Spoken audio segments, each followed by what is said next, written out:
Добрый день, меня зовут Вадим. Мы недавно переехали в Турцию с нашей семьей. Это я, моя супруга и двое детей. Сколько же будет стоить проживание в другой стране, в эквиваленте, жить на берегу Средиземного моря, где из 300 дней, из 360 дней 300 это солнечная погода. Вот в этом видео я попытаюсь вам немножко рассказать, сколько это будет стоить в данный момент. На пороге у нас 21 год, 5 ноября. И я решил пойти сегодня за своей дочкой в сад. Просто пешком пройтись. Супруга моя поехала по делам на автомобиле, а я решил пройтись. Вот так выглядит. Это все банановые плантации. Так выглядит. Это здесь люди живут. Они либо купили квартиры, либо их снимают. А чуть дальше это будет дача, ну, как мы называем, наверное, частный дом, это называется в России. Ну, для турок это, скорее всего, дача. Такой вот, гляньте, упала банан и упал, видите, срубили. Такие маленькие. Все они уже в пакете уложили. Если мы с вами заглянем туда, видите, вот они. Ну что, давайте расскажу вам. Я думаю, этот видео будет полезно людям тем, которые считают свои деньги и примерно хотят как-то изменить свою жизнь. Не знаю, к лучшему, или как-то или попробовать что-то новое. Я думаю, будет довольно интересно. Ну давайте с первого начнем, ребят. Почему выбрали мы город Аланию? Смотрите, такой вид, вот совсем это недалеко.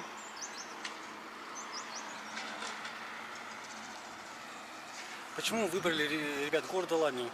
В Турции достаточно много городов, понятное дело, да? Но город Алания считается, по-моему, одним из самых теплых городов в Турции. Соответственно, здесь 300 дней в году это солнечные дни. А когда светит солнце, ну мы все понимаем, да, ребят, но это намного приятнее, чем пасмурность, слякоть. Вот так пройдемте с вами через дачу. Давайте первую с вами статью расходов и, наверное, самую важную посчитаем. Это будет у нас, смотрите, вот здесь вот растут мандарины, которые даже никто просто вот они не срывает. Вот видите, апельсины, мандарины, кактусы. Вот в России вот эта штука продается очень дорого на кактусах. Апельсин. Аренда. Ну, ребят, ну не могу не показать. Это растет авокадо. Смотрите, я вам покажу. То есть, вон, видите, зеленое. Вот это авокадо. То есть человек, вот оно, видите, мягкое авокадо. И так оно усеяно все полностью. Сколько она составляет? Аренда жилья составляет довольно большую часть расходов. Я снимаю жилье за 330 евро в месяц. 3700 лир, а в рублях это будет 27 500 рублей. Каждый месяц я должен платить за то, что я нахожусь здесь. Все к тому, что сейчас в данный момент, в 2021 году, лира рухнула. И, соответственно, она стала за 1 лиру дают 7,5 рублей. Хотя в большинстве всегда, я так понимаю, лира примерно была за 1 лиру давали 9 рублей. То есть либо 10 рублей когда-то, либо 9, но в среднем, мне кажется, 9. Сейчас это 7,50. Второй расход, какой у нас будет? Я думаю, вы догадаетесь, это по-любому коммунальные платежи за квартиру. Коммунальные платежи за квартиру. Сколько же они здесь составляют? Называется квартира 1+1. Ну, если в России сказать 1+1, то это двухкомнатная квартира, то, что мы здесь снимаем. За нее мы... Вот видите, вот машина стоит, она просто не закрыта. Никто не будет закрывать здесь машину, потому что здесь не так принято. То есть, если человек едет на мотоцикле, он ставил свой шлем и пошел в магазин. Он понимает, что никто его абсолютно не возьмет. Но я не говорю, что здесь нет какого-то воровства или кражи. Конечно, все это существует.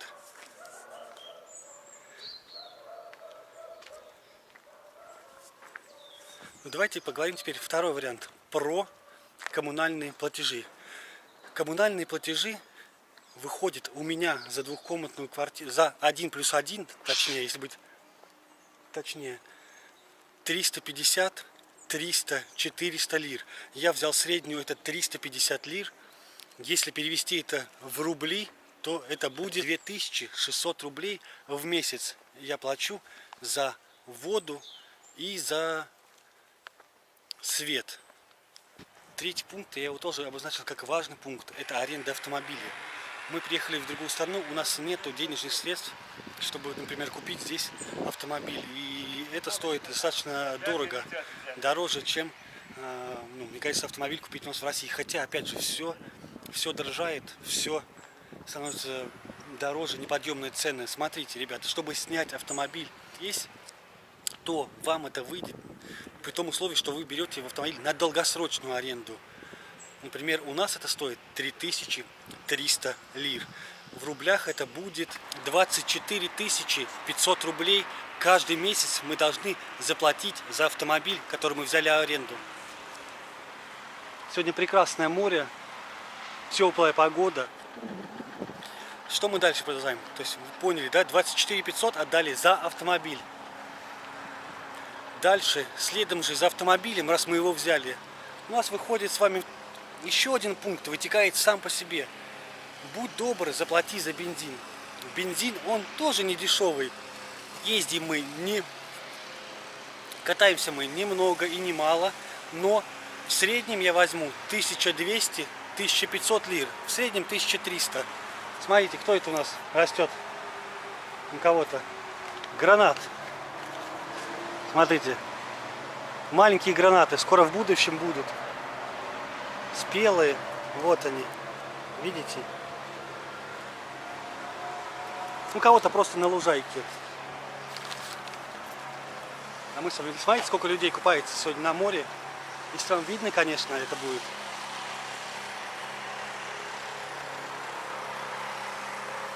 $1300 лир в месяц. Это будет, если я не ошибаюсь, 9700 рублей.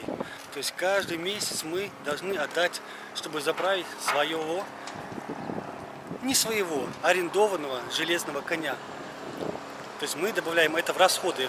Ну потому что я думаю, минимум в начале, там на какое-то первое время, вы тоже захотите его снять. Вы тоже захотите снять автомобиль и, чтобы сделать там то, доехать туда-то, отвезти там-то. Но он понадобится на первое время в любом случае. Записали мы в статью расходов еще 9700 рублей. Ага, строит жилье. Жилье, ребят, такое вот буду дополнять.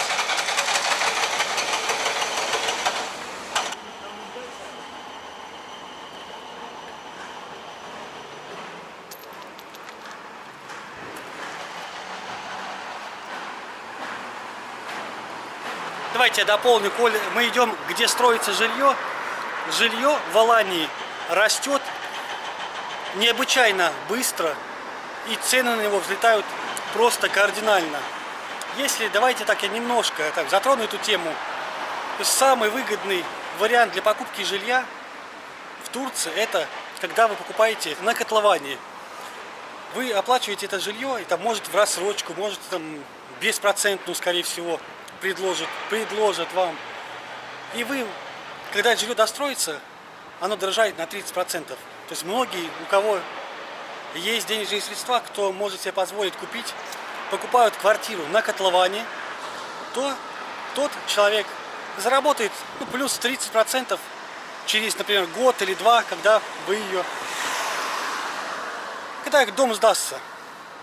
Все, мы идем с вами потихонечку. Это все дорога до моей школы, моей дочери. Она находится вот чуть повыше, в горах. Ну не прям уж, чтобы прям совсем на горе, если так подумать. Но тем не менее, надо пройтись немножко. Занимает дорога около 40 минут. Значит, какой следующий пункт наших расходов? Давайте я возьму, раз у меня есть мелкая дочь, ей на данный момент 5 лет исполнилось, и она ходит у меня в садик. Мы решили пока что мелкую отправить в частный сад. Скоро здесь будет стоять дом. Я думаю, это все снесут, и будет стоять также дом новый, красивый, современный, со всей инфраструктурой. Стоит в данный момент, он стоит 2000 лир. Ребят, 2000 лир, ну, по-моему, если не ошибаюсь, это где-то 14,5 или 14 700 тысяч рублей. Опять же, повторюсь, по тому курсу, который сейчас в Турции находится. То есть мы добавили этот пунктик с вами. Смотрите, пока проходим, видите, газовые баллоны. То есть большинство в Турции, то есть ты берешь этот баллон, заправляешь его газом, заправил его газом. Смотрите, заброшенный дом уже. Какой?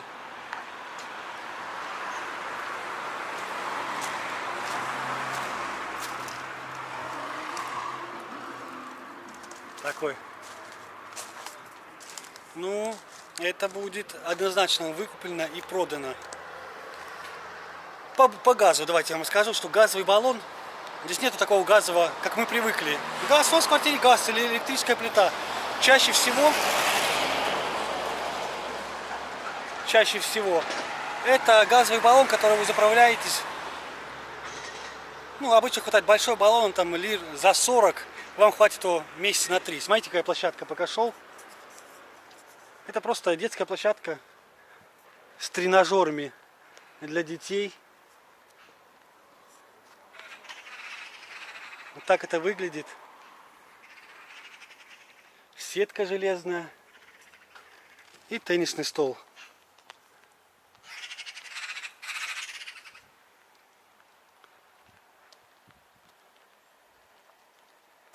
Это плантация бананов, где, то есть, уже загружают и отправляют к нам ее. Видите, висят бананы, гранаты.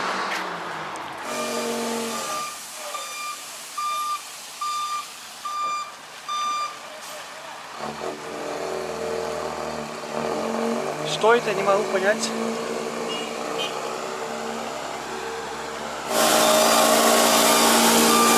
Будет смывать.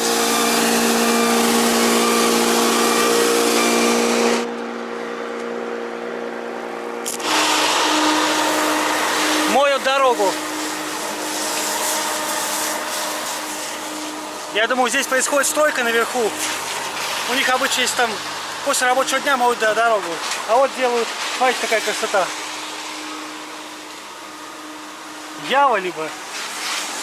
Ява? Да, прикольная. Здесь чинят.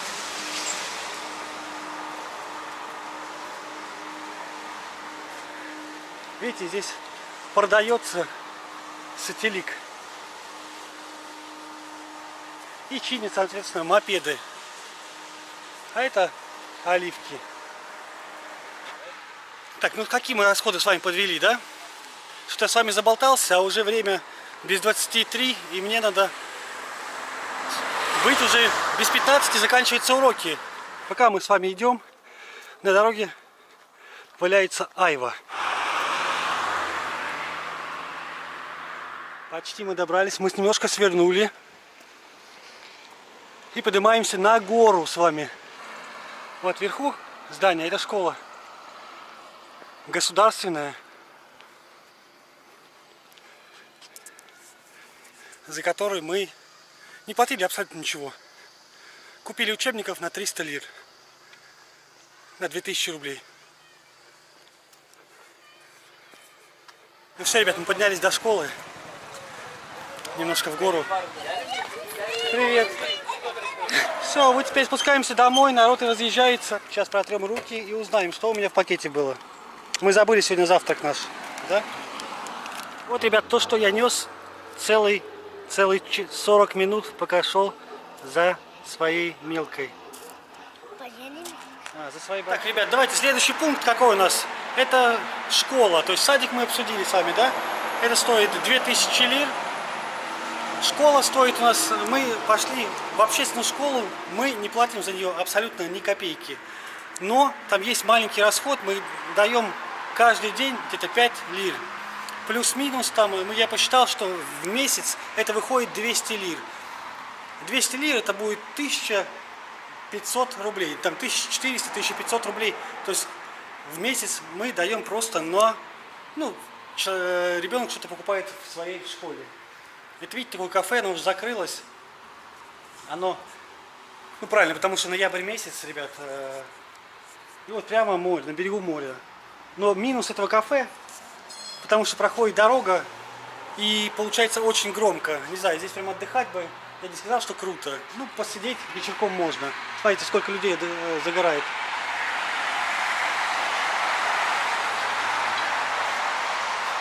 Вот такое кафе. Видите?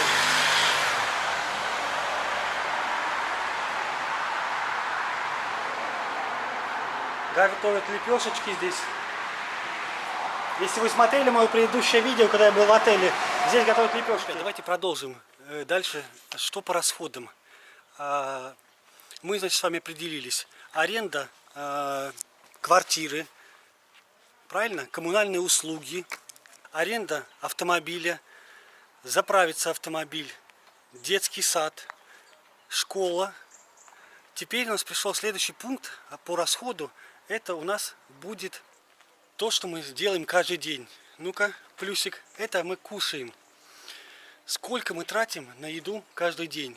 Я взял небольшой расход, то есть я взял 100 лир в день. Объясню почему. Когда-то мы тратим 100 лир, когда-то мы тратим 200 лир, когда-то мы не покупаем ничего, потому что уже есть в холодильнике какая-то еда. Из-за этого я сказал 100 лир в день. То есть это 3000 лир в месяц мы тратим на еду. По деньгам это будет где-то 22 тысячи рублей каждый месяц. Но я думаю, туда можно приплюсовать плюс-минус. То есть это будет 22-23 тысячи рублей. Это где-то так. Ребята, следующий пункт у нас будет с вами. Это мы хотя бы раз в месяц ходим в какой-то, не знаю, ресторан, кафе.